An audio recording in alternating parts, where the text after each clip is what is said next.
As the seasons change, so can our moods and emotions. Dr. Jennifer Stanley with Community Mental Health Authority of Clinton, Eaton, Ingham counties sits down with us today on Mid-Michigan Matters to speak on seasonal affective disorder.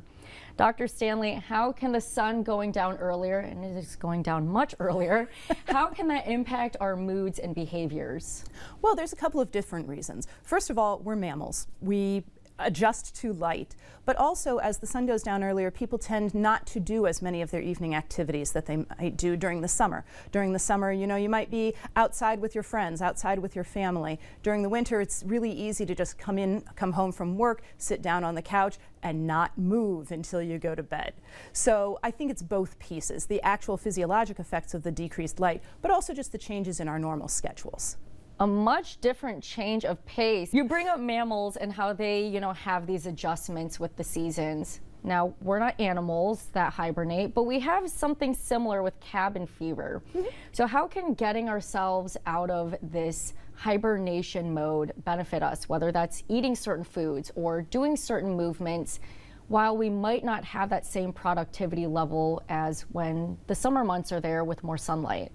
Sure. Well, actually getting a little bit more sleep during the winter is probably not a bad thing. Sometimes people just need it. Anywhere from about 7 to 10 hours of sleep is pretty normal for an adult human. But it's also really important to make sure that you still get exercise, getting out, doing things.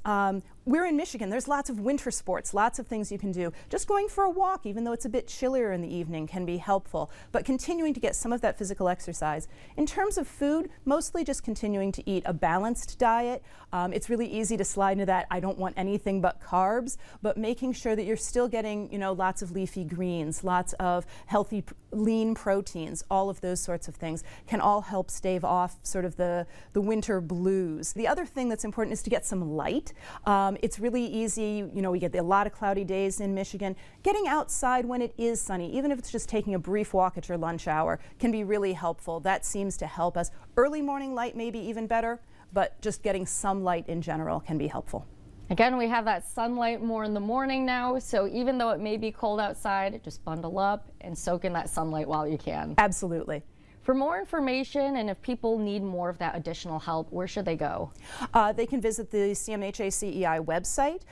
If they're feeling that this isn't just winter blues, if they're starting to have thoughts of self-harm, or if they're not able to take pleasure or interest in kind of anything, or they're feeling depressed most of the time, Community Mental Health is always available. Our access line, I believe, is on the screen. Additionally, we have crisis services that is available anytime, day or night, if you or a family member feels that they may be unsafe or is in any other kind of mental health crisis.